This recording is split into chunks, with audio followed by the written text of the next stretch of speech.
Welcome back, everyone. You know, whenever we talk about modern military arsenals, the conversation almost always zooms straight to that terrifying idea of nuclear deterrence. And for India, that deterrence is heavily anchored by the famous Agni missiles. But here's a critical question we really have to ask ourselves. What actually happens if a conventional, non-nuclear war breaks out? I mean, you don't use a sledgehammer to drive a small nail, right? And you certainly don't use a massive nuclear asset for a localized conventional strike. So today, we are looking at the exact weapon designed specifically for that highly probable non-nuclear scenario. We're breaking down the anatomy of a true game-changer, the Pralay tactical ballistic missile. Okay, let's dive into this comparison, looking first at the Agni missiles. These are your heavyweights, the absolute backbone of India's nuclear deterrence. They're designed for scenarios we all hope literally never happen. But on the flip side, we have the Pralay missiles. This is a completely different beast with a totally different philosophy. Pralay is strictly for conventional strikes. It's designed to be used in real, tactical combat scenarios where crossing that nuclear threshold is absolutely not an option. It's all about delivering devastating, highly explosive power, but without triggering a global nuclear fallout. So, here's our roadmap for today's explainer. First, the conventional war dilemma. Second, the fascinating evolution of the Pralay. Third, we'll unpack its strategic impact. Fourth, we'll compare it globally and look at its precision. And finally, the future of India's newly forming rocket force. All right, Section 1, the conventional war dilemma. A dedicated tool for non-nuclear conflict. This topic is incredibly timely, mostly because the Ministry of Defense just recently cleared the acquisition of 2 full regiments of Pralay missiles for the Indian Army. That is a massive procurement, and it signals a major shift in how the military prepares for conflict. So what exactly is a Pralay missile? At its foundation, it's a solid-propellant, surface-to-surface missile. It boasts a highly effective operational range of roughly 150 to 500 kilometers. And as we emphasized a second ago, it is strictly armed with conventional high-explosive warheads. The absolute crucial point here is that this gives the Indian Army a massive, highly reliable, and dedicated new capability to hit targets far beyond the front lines without ever having to rely on strategic nuclear assets. Moving right along to Section 2, Evolution of the Pralay, upgrading India's tactical strike arsenal. To really appreciate what the Pralay brings to the table, we've got to look back historically for a minute. Back in the 1980s, India heavily relied on the old Prithvi missiles for short-range tactical strikes. But the Prithvi had a fatal flaw for modern, fast-paced warfare. It was liquid-fueled. Now, liquid fuel is incredibly dangerous to store, but more importantly, it makes the missile incredibly slow to launch because it actually has to be fueled up right before firing. You just do not have that kind of time in a modern conflict. Fast forward to 2015, and the Pralay project is officially sanctioned to fix this exact issue. By 2021, it achieved successful flight tests, passing every hurdle, and now in 2024, we're witnessing its mass induction phase. So how did they build it so effectively? Well, the engineers at the DRDO didn't start from scratch. They got smart. They merged existing, highly advanced technologies. They basically took the tech from the exo-atmospheric interceptor missile and combined it with the Prahar missile system. This technological merger wasn't just for science. It was a rapid, highly reactive solution. The DRDO realized India urgently needed a modern, solid-fueled missile to directly counter China's massive, ever-growing arsenal of tactical rockets stationed just across the border in Tibet. Section 3, Unpacking the Strategic Impact. The exam focus key takeaways. Okay, this is where we get into the real meat of the subject. If you're taking notes, this is the part to star and highlight. Now, what's really interesting about this slide is this brilliant piece of engineering, the quasi-ballistic trajectory. See, a standard ballistic missile is totally predictable. It flies in a standard mathematical arc, kind of like a thrown baseball.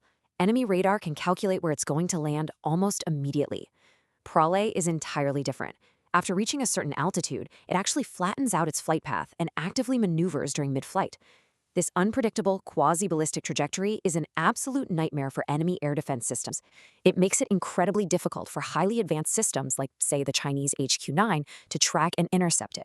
The second major strategic impact is its deep strike capabilities.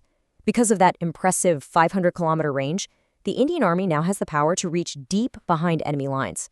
We're talking about the ability to destroy critical enemy command centers, totally obliterate massive ammunition dumps, and completely neutralize airbases up to 500 kilometers deep inside Pakistan or Tibet.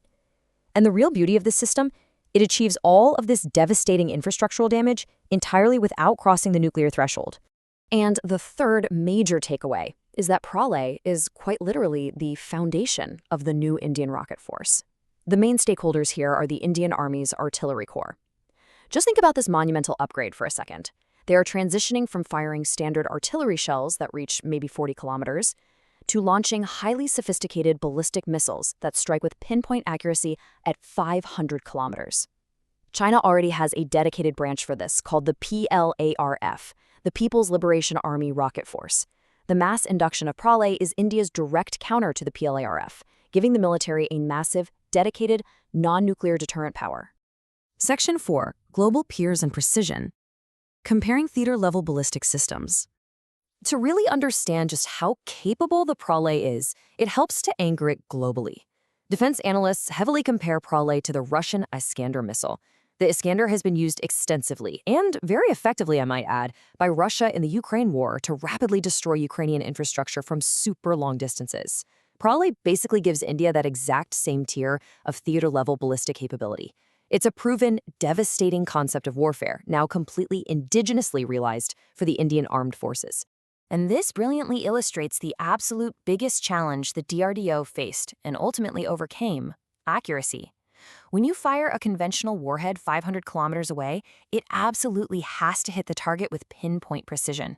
If it misses the runway or the bunker, the whole launch is completely useless.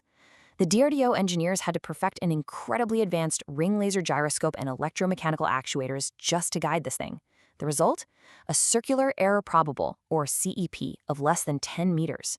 It can travel 500 kilometers and strike within 10 meters of its dead center target. That is an astonishing engineering feat for sure.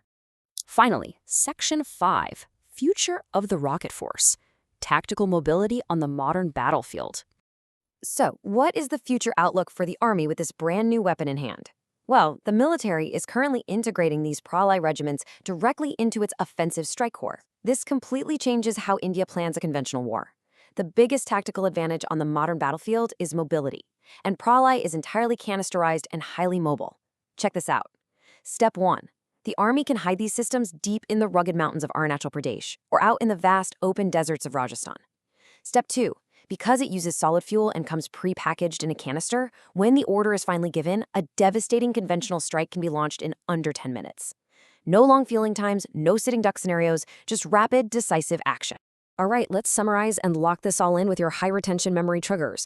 These are the key buzzwords you really want to walk away with today. Remember the payload. It's strictly conventional and non-nuclear. Remember the unique, unpredictable flight path that literally dodges radar, quasi-ballistic trajectory. Remember the fuel that allows for a 10-minute rapid launch, Solid-propellant. Remember the sheer capability, deep conventional strikes up to 500 kilometers. And finally, remember what this actually builds, the foundation of the Indian rocket force.